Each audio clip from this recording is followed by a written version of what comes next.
habis saya dihabisi oleh, ya kita lihatlah pengusaha-pengusaha langsung resisten terhadap saya. Nah, KPK menjadi alat pengusaha untuk menghabisi saya.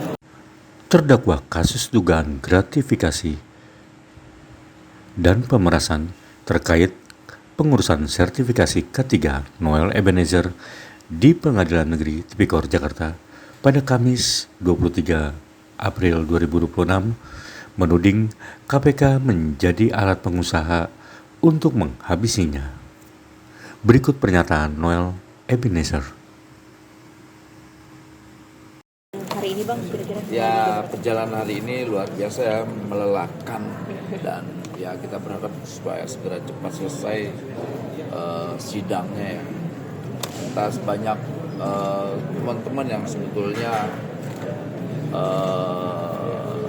lucu ya, saksi menyampaikan kemarin saksi Bobi, semua arahnya di Bobi semua nih. Tapi beliau kan, kita berharap bicara secara gamblang, dan hakim juga berharap ada fakta-fakta baru. Ternyata kan tidak, semua yang disampaikan di BAP. Dan yang menarik lagi, ternyata sebenarnya fakta persidangan bahwa dia sebagai Sultan Menaker betul adanya. Pertama punya 37 mobil, punya istri 3, ditambah lagi punya NIK 3. Itu ditambah lagi dia, kalau istilahnya di ini nih, dia top spender reward di Senayan City. Artinya orang yang memiliki belanja tertinggi. Artinya kalau dia top spender di Senayan City, berarti orang ini belanja minimum itu ratusan juta. Bisa 900 juta, bisa juga miliaran gitu loh. Namanya top spender ya kan, berarti orang yang paling luar biasa lah angka belanjanya pada saat entah bulan, hari, atau tahun. Tapi saya yakin angka pembelanjaannya pasti spektakuler lah. Bayangkan, Sultan Kemenaker dengan jabatan yang tidak terlalu tinggi, bahkan jabatannya sangat di bawah, tapi bisa belanja di Senayan City dengan top spender gitu. Jadi ya kita lihat nanti persidangan ini semakin menarik. Bang, tadi kan kemarin kan abang sebut itu halal bang, kok bisa sih disebut halal bang? Ya karena gini, karena itu kan sebetulnya dia minta tolong ke saya untuk nanganin kasusnya di kawan-kawan APH gitu loh. Ya kan nggak ada kaitan APBN, karena kita ikutin perintah presiden, jangan curi APBN gitu loh. Lantas saya tidak tahu persoalan apa PJK 3. Antas K3 juga nggak ngerti. Dia bilang saya mengenal saudara Immanuel dari bulan September sampai Oktober. Bohong banget kan. Sedangkan saya baru dilantik itu tanggal 22 Oktober. Tanggal 23-nya visit room ke semua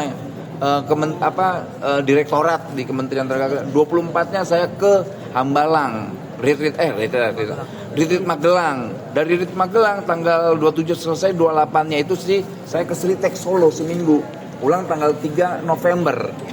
Nah ini banyak bohongnya orang ini. Jadi dia membuat narasi seakan-akan saya mengetahui. Kok dia nggak berani nyanyi menteri yang lama, wakil menteri yang lama, gitu loh. Sedangkan bulan Mei orang ini saya pecat, orang ini saya copot, saya ganti. Gitu. Karena orang nggak ada yang berani mengganti dia saat itu.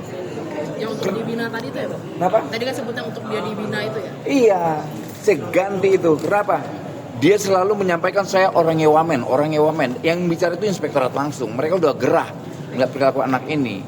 Bang, gitu. tapi dari keterangan Bobi, menurut abang yang bisa dijabarkan ke media, ada yang bersinggungan nggak bang sama faktanya? Nggak ada lah, dia bilang saya mengenal. Saya dikenalin kan sama kawannya tuh. Saya nanya, jabatanmu apa? Jabatanmu bersih atau jabatannya jabatannya bukan jabatannya itu basah atau tidak. Gila, saya bilang. Ini apa narasinya? Jadi dia mau hindar dari tuntutan dan mungkin denda dan juga uang pengganti. Jadi mau diarahin ke saya, tapi kan faktanya nggak terbukti. Bang, makin sampai hakim tuh marah.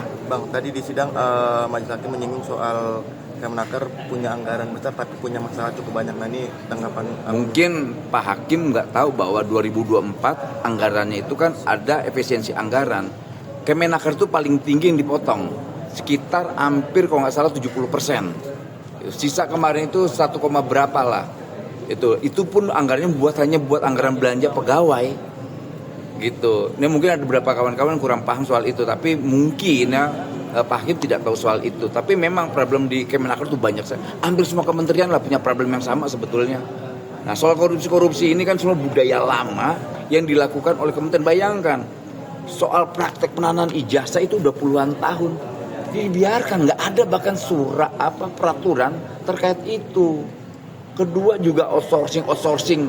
Di Kemenaker, Kementerian Tenaga Kerja ini alat negara mempraktekkan namanya praktek outsourcing juga, kan gila. Ketiga juga soal pemagangan. Pemagangan itu nggak ada dikontrol. Sampai akhirnya banyak buruh magang itu dari 1 tahun sampai 9 tahun, 8 tahun. Sedangkan ini namanya praktek pemagang itu hanya boleh 1 tahun, nggak boleh lebih. Tapi emang Kemenaker nggak ada. Nah ini makanya waktu saya datang itu banyak dibenci oleh pengusaha. Kenapa? Saya mau tahu problem perburuan itu seperti apa. Nah akhirnya pas di saya kan ada surat edaran jangan lagi namanya menahan ijazah. Lahir lagi surat edaran dalam waktu sebulan loh, 2 minggu. 2 minggu ada surat SC2 yang saya keluarkan ya melalui Pak Menteri ya. Pertama melarang praktek menahan ijazah.